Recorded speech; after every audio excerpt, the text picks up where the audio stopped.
Check. Can everybody hear me? Crystal. Check. Got you guys. Crystal. Well, Brad, congratulations on a victory over the returning Chris Weidman. I guess emotions, on your end from what's happening back home, but also, fighting someone like Chris. I guess emotionally, how are you feeling now after getting through this fight? We can get into victory. Yeah, that's a good way to put it.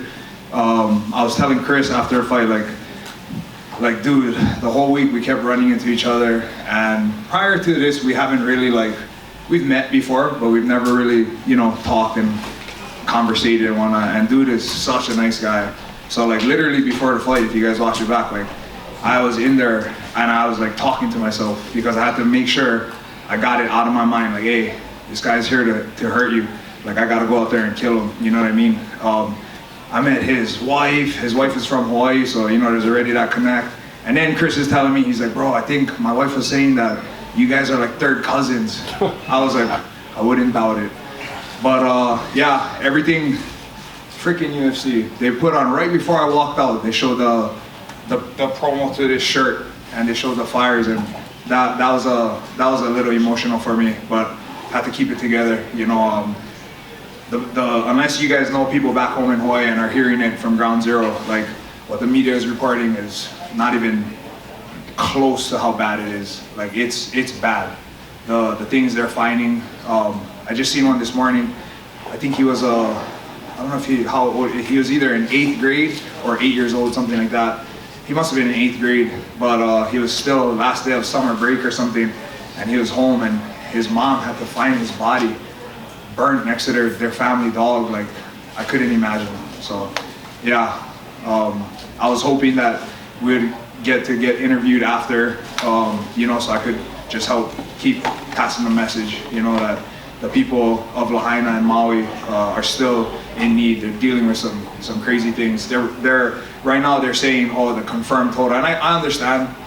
Confirmed means bodies they can match with identities is at 100 something, but when this is all said and done, it's going to be in between 700 and 1,000 people. Well, are you getting messages throughout the week too, during this, of people that are still back home for you? Yeah. So luckily for me, my wife is from Maui, and luckily all of our close friends, immediate friends and family are safe and okay, but they're still helping and dealing with it. My father-in-law, he's running the what do you call it? The shelter, I guess you could say, at War Memorial. He's telling us the things that they're coming in and having to, these people that might have not been directly affected as far as losing loved ones or their house or belongings, they're still going to need to decompress, just because they're seeing it firsthand. They're seeing these people that did lose everything come in.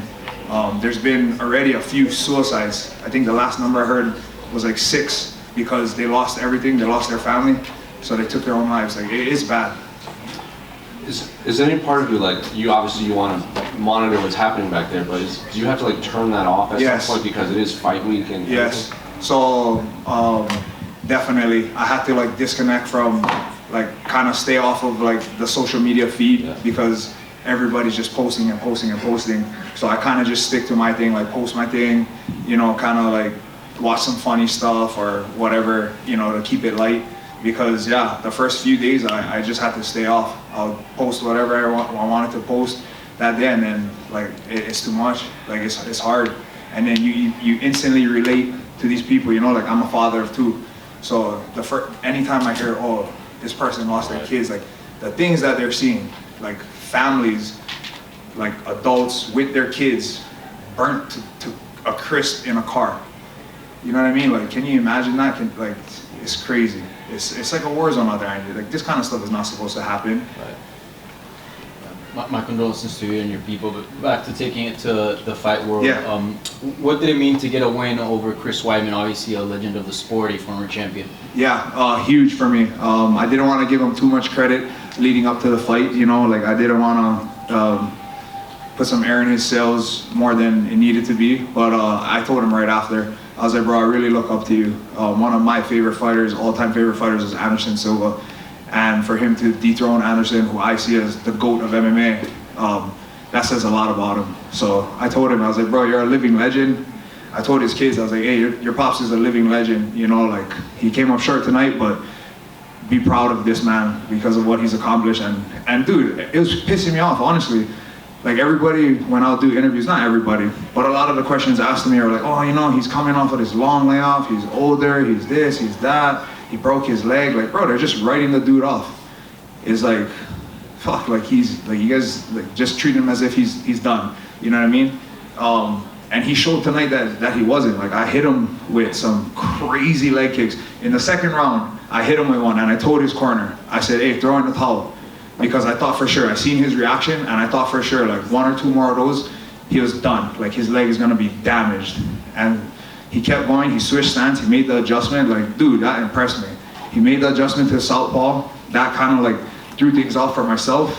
And then at one point in the fight, I kicked him in his leg and he's like, come on, like do it again, come on. And I was like, damn, like, see, don't write this dude off. Yeah. And you're a veteran, you've done so much in the sport, but where would you rank this win in your career?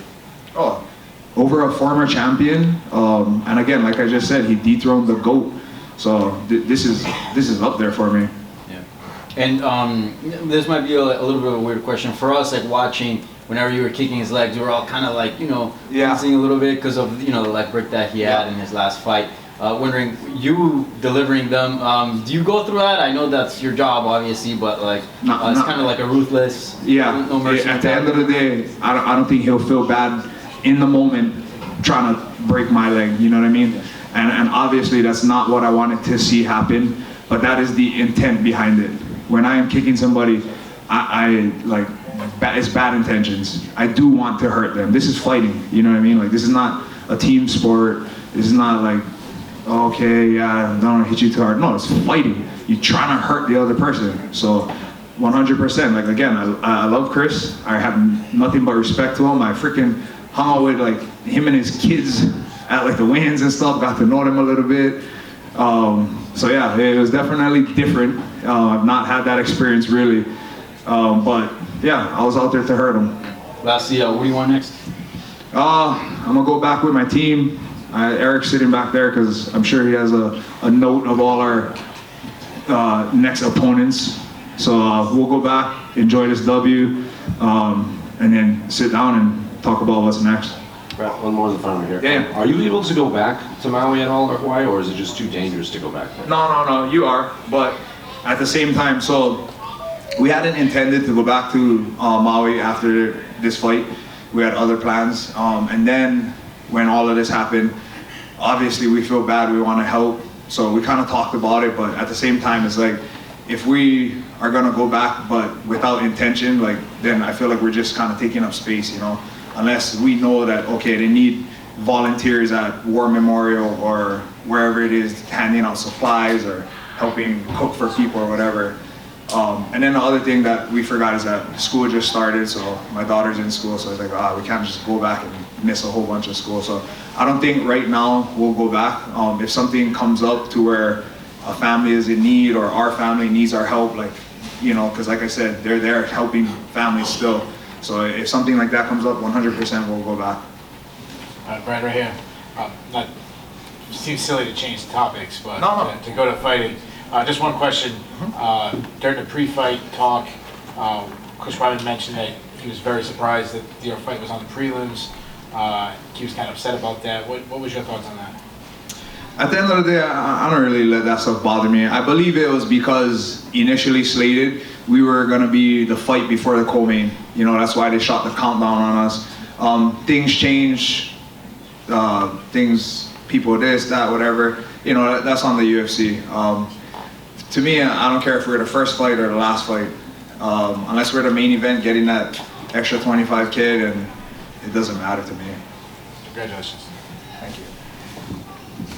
Just want to know your thoughts on the upcoming title fight between Israel Adesanya and Sean Strickland. Sean Strickland, baby, let's go. It's gonna be a tough fight for him, but Sean Strickland is my teammate, he's my homie. You know, sometimes I love him, sometimes I hate him. Sometimes I love to hate him. But I'm behind him 100%. I'm gonna let my legs heal up because my legs are sore from all the kicks I threw tonight. And as soon as I'm able, I'm gonna get right back in the gym and help him prepare for Adesanya. over here. Have you seen the stuff Conor McGregor's been posting about you on Twitter? It seems like he's really going in on you. On me? Yeah. About what? I don't know, but he said you were like he was not complimentary of your performance. He called you an arsewipe. He was really going in. Oh, I'm sorry to hear that. I think he just likes Chris. Oh. Yeah. Is there any like background with you, Conor? Because he said like Tavares is an arsewipe anyway, as if like he's had a problem with you for ages. Oh, news to me. But hey, you know Conor's a money fight, so if that's where he wants to go with it, come up to 185, big boy, let's go. You don't need a USADA test. Let him juice up all he wants. We'll do it at 185. Or freaking smash his little Irish ass. Anyone else?